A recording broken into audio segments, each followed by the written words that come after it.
Welcome to my channel education two. तो guys आज हम लोग बात करने वाले हैं एनसीईआरटी हनीड्यू बुक से chapter number 7 a visit to Cambridge का पार्ट 3। तो गाइस अगर आप लोगों ने इस वीडियो के पार्ट्स नहीं देखे हैं तो इस वीडियो के डिस्क्रिप्शन में दिए हुए हैं, तो आप वहां से देख सकते हैं। तो चलिए हम लोग बिना देर करते हुए इस चैप्टर को स्टार्ट करते हैं। यस ही सेड, ये उनकी डिसएडवांटेज थी।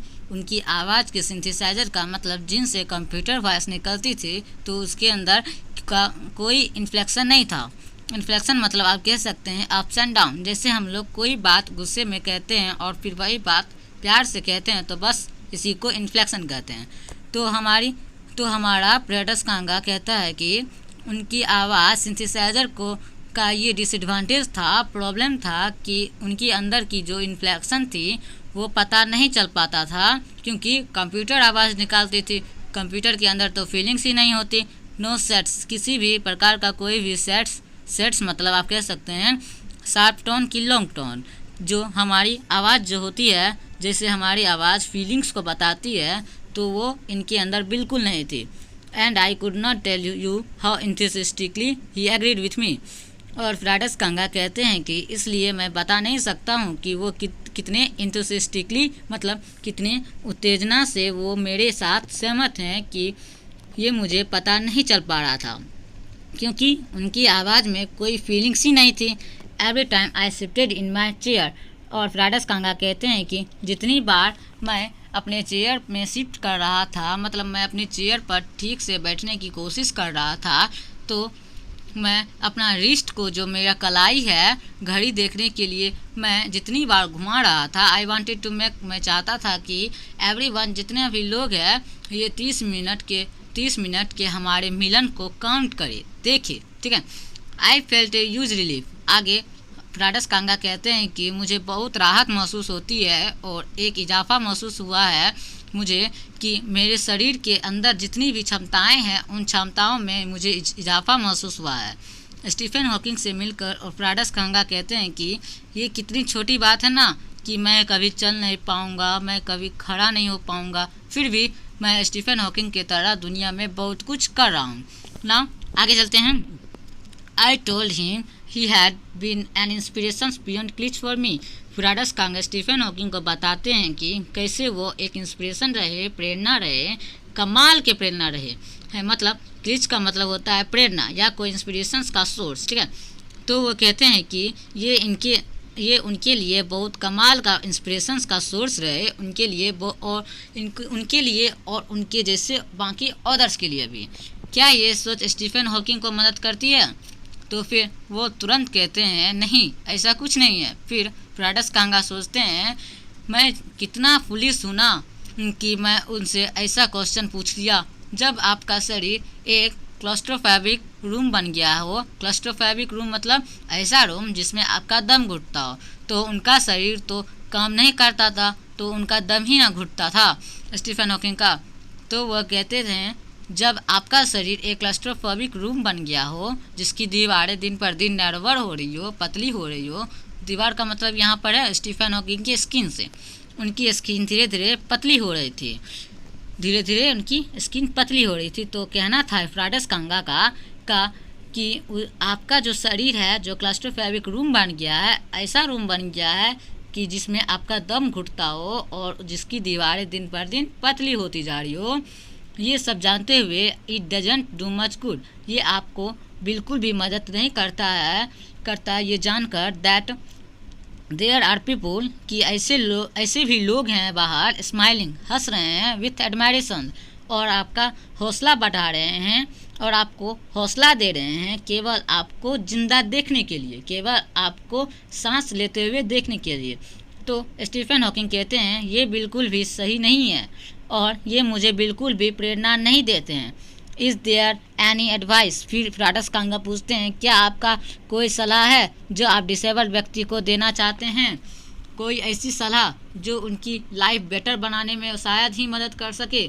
स्टीफन हॉकिंग कहते हैं दे शुड कंसंट्रेट। हाँ, कि उन्हें कंसंट्रेट करना चाहिए, उन्हें ध्यान लगाना चाहिए उस चीज़ पर जिसमें वो अच्छे हो।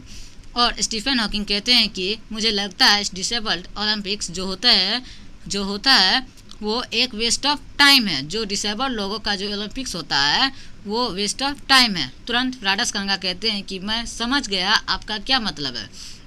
फ्राडस कांगा तुरंत याद करते हैं और कहते हैं कि कुछ सालों पहले वो भी प्रयास कर रहे थे कि स्पेनिश गिटार बजाने का, और वो स्पेनिश गिटार इनके हाइट से भी बड़ा था और फिर बाद में उन्होंने खुशी खुशी उस गिटार को तोड़ डाला। क्या कर डाला? तोड़ डाला।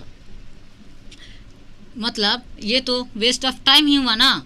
दी हाफ आवर वाज अप, आधे घंटे का समय बीत चुका था। और फ्राडस कांगा पूछते हैं कि मुझे लगता है मैं आपको बहुत ज़्यादा इनवाइट कर दिया है, परेशान कर दिया है। मैंने मुस्कुराते हुए बोला। फ्राडस कांगा ने मुस्कुराते हुए बोला और आगे उसने कहा थैंक यू फॉर। इतना कहते ही तुरंत स्टीफन हॉकिंग कहते हैं स्टे, रुको थोड़ा। और फिर फ्राडस कांगा इंतज़ार करने लगे। हैव सम टी, उन्होंने कहा थोड़ा चाय पी लो और तब तक मैं तुम्हें गार्डन दिखा देता हूँ। गार्डन बहुत बड़ा था, ऐसा बड़ा था जैसे पार्क जितना बड़ा था। स्टीफन हॉकिंग ने एक एक इंच दिखाया ऑथर को। फ्राडस कांगा को उन्होंने पार्क का एक एक इंच दिखाया। रम्बलिंग का मतलब जो व्हील चेयर चढ़ने से जो आवाज़ आती है ना घड़घड़ाहट की, तो वो वही है rumbling alone in his motorised wheel chair. आप अपने व्हील चेयर मतलब अपने मोटराइज्ड व्हील चेयर पे जो मतलब अपने ऑटोमेटिक व्हील चेयर पे जब बैठकर फ्राडस कांगा को पार्क का एक एक इंच दिखाया। While I dots to keep out of the way, लेकिन फिर भी फ्राडस कांगा का मन नहीं था, इसलिए वो डॉट्स मतलब टाल रहे थे बात को। We couldn't talk very much, Firdaus Kanga कहते हैं हम ज़्यादा बात नहीं कर पाए बाहर, क्योंकि सूर्य का जो प्रकाश था वो कंप्यूटर स्क्रीन पे पड़ता था, तो उन्हें कंप्यूटर स्क्रीन पर जो वर्ड्स थे वो दिखाई नहीं देते थे, जिससे वो क्लिक नहीं कर पाते थे। तो ये कारण था, ठीक है। एन आवर लेटर, और एक घंटे बाद की बात है। We were ready to leave, हम जाने ही वाले थे, हम छोड़ के जाने ही वाले थे। I didn't know what to do, मैं जान नहीं पा रहा था कि मैं क्या करूं। आई कुड नॉट किस हिम, फ्राडस कांगा कहते हैं कि मैं किस भी नहीं कर सकता था, या मैं उन्हें पकड़ कर रो भी नहीं सकता था, क्योंकि उन्हें लगेगा कि मैं सिंपैथी दे रहा हूँ। इसलिए मैं उनके शोल्डर को टच किया और अपने व्हील चेयर को लेके मैं समर इवनिंग में बाहर चला गया, मतलब मैं वहाँ से चला गया। मैंने पीछे मुड़ के देखा और मैं जानता था कि वो मुझे वेव कर रहे हैं। ऐसा पॉसिबल तो नहीं था, क्योंकि स्टीफन हॉकिंग के हाथ पैर मूवमेंट में नहीं थे, ऐसा पॉसिबल तो नहीं था। फिर भी फ्राडस कांगा पीछे मुड़ के देखते हैं, और जब वो उनकी आंखों में देखते हैं स्टीफन हॉकिंग के, तो उनको ऐसा लगता है जैसे वो वेव कर रहे हो। वाचिंग हिम, और फ्राडस कांगा बोलते हैं उन्हें देखकर एन एम्बॉडीमेंट, और मेरा एक ऐसा अवतार हुआ ऑफ माई ब्रेवेस्ट सेल्फ, मेरे अंदर से जो सबसे बहादुर इंसान था उसका एक अवतार जन्म लिया, मतलब मैं और बहादुर बन चुका था। That the one I was moving towards, मैं बिल्कुल अलग हो चुका था, मतलब कि मैं एक ब्रेवेस्ट बन चुका था। और the one I had believed in for so many years, मैं वो बन चुका था जो मैंने आज तक बिलीव किया था कि मैं एक दिन बन जाऊंगा। एलोन, अकेले। I knew that my journey was over, Stephen Hawking से मिलकर फ्राडस कांगा को लगता है कि अब मैं वो चीज़ पा लिया है, अब मुझे लगता है कि मेरा जर्नी अब यहीं ओवर हो गया है, फॉर नाउ, अभी के लिए। तो गाइज, तो यहीं यह चैप्टर फिनिश होता है। इस चैप्टर के राइटर हैं Firdaus Kanga from Heaven on Wheels book से ली गई हो है ये इंटरेस्टिंग सी स्टोरी। अगर आपको वीडियो अच्छा लगा हो तो वीडियो को लाइक करें, ज़्यादा से ज़्यादा शेयर करें और सब्सक्राइब करना ना भूलें। तो मिलते हैं ऐसे ही इंटरेस्टिंग स्टोरी के साथ, तब तक के लिए जय हिंद।